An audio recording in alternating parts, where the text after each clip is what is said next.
Hello बच्चों, कैसे हैं आप। तो बच्चों, क्लास 10 फिज़िक्स के लिए जो हमने सीरीज़ ऑफ लेक्चर स्टार्ट किया था, ये उसका लेक्चर नंबर 26 है। ठीक है, और आज हम बात करने वाले हैं फ्यूज के बारे में। ठीक है, तो फ्यूज क्या होता है। तो fuse is a safety device. ये कैसी डिवाइस होती है? Safety device. Safety device, fuse is a safety device. किससे प्रोटेक्शन करती है? दो चीज़ों से। ये हमारी प्रोटेक्शन करती है ओवरलोडिंग से। ओवरलोडिंग कहने का मतलब क्या हुआ कि जैसे अगर एक ही सॉकेट है, उसकी रेटिंग होती है। जैसे अगर आप कोई सॉकेट मार्केट से बाई करके ले आओ, जैसे 3 पिन प्लग है, आप मार्केट से बाई करके ले आओ अपने बोर्ड में लगाने के लिए, तो उसके ऊपर रेटिंग पढ़ोगे तो रेटिंग लिखा होगा कि ये जो प्लग है वो 5 एम्पियर तक मैक्सिमम बियर कर सकता है।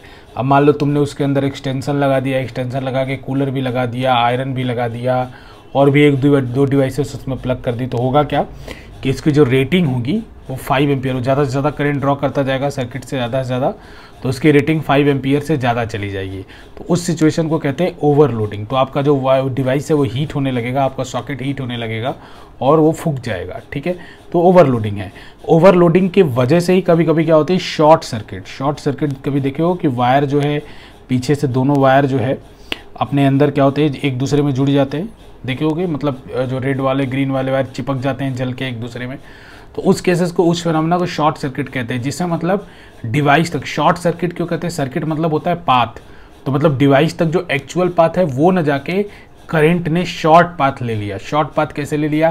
क्योंकि उससे पहले ही दोनों मेंस और जो आपके मेंस आ रहे थे, दो पोटेंशियल वाले, उससे पहले ही मिल गए, इसलिए उसका नाम शॉर्ट सर्किट है। डिटेल में आपको पढ़ाया जाएगा जब आपको मैग्नेटिज्म पढ़ाया जाएगा।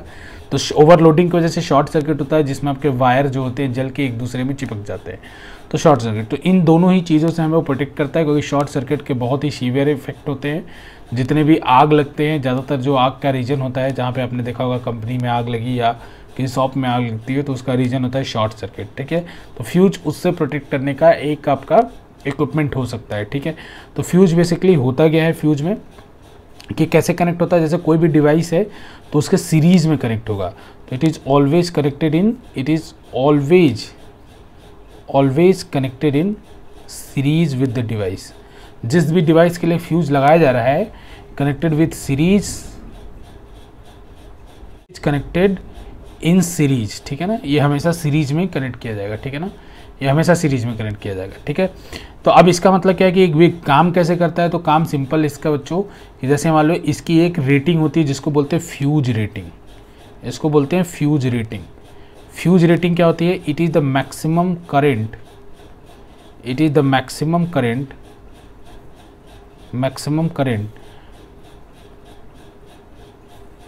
which can flow through the fuse,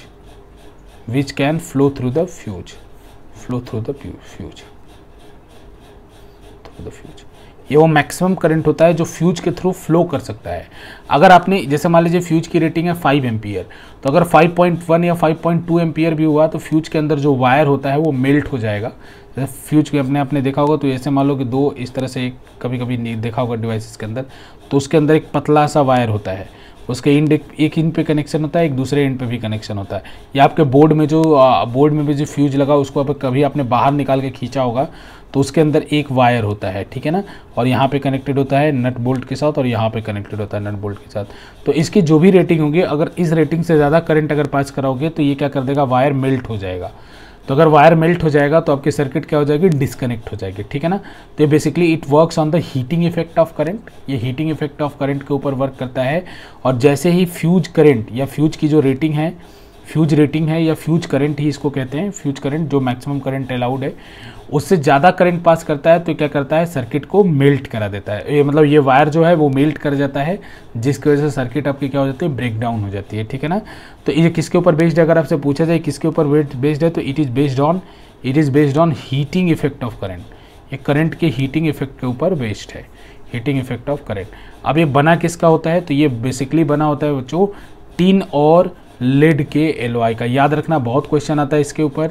ये क्वेश्चन एमसीक्यूज में काफ़ी पूछा जाता है, इंपॉर्टेंट है एमसीक्यू के लिए कि टिन और लेड के एलॉय का हम ज़्यादातर फ्यूज वायर प्रिपेयर करते हैं ना। ये जो फ्यूज के वायर होते हैं वो टिन और लेड के एलॉय के होते हैं।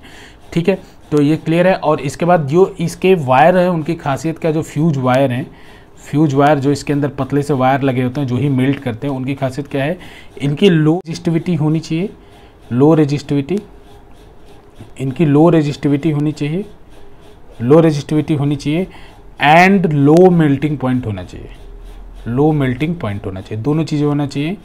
लो मेल्टिंग पॉइंट, कि ऐसा ना हो कि हीट करने के लिए बहुत ज़्यादा टाइम लगे या बहुत ज़्यादा टाइम तक हीट जनरेट हो तभी वो मेल्ट हो, तो उसके इसमें आपका सर्किट चलता रहेगा और आपका काफ़ी नुकसान हो जाएगा। तो लो रेजिस्टिविटी होना चाहिए जिससे हमारे खुद के सर्किट के लिए मुसीबत ना बढ़े, इसके वजह से हमें ज़्यादा रेजिस्टेंस ना मिले, है ना, इसका रेजिस्टेंस कम हो, ठीक है। तो इस दोनों फैक्टर्स में इसके होने चाहिए, ठीक है। तो ये बस एक छोटा सा टॉपिक फ्यूज का था बच्चों, ठीक है। तो बाकी नेक्स्ट लेक्चर में हम कुछ एक्सपेरिमेंटल बेस्ड फिजिक्स के बारे में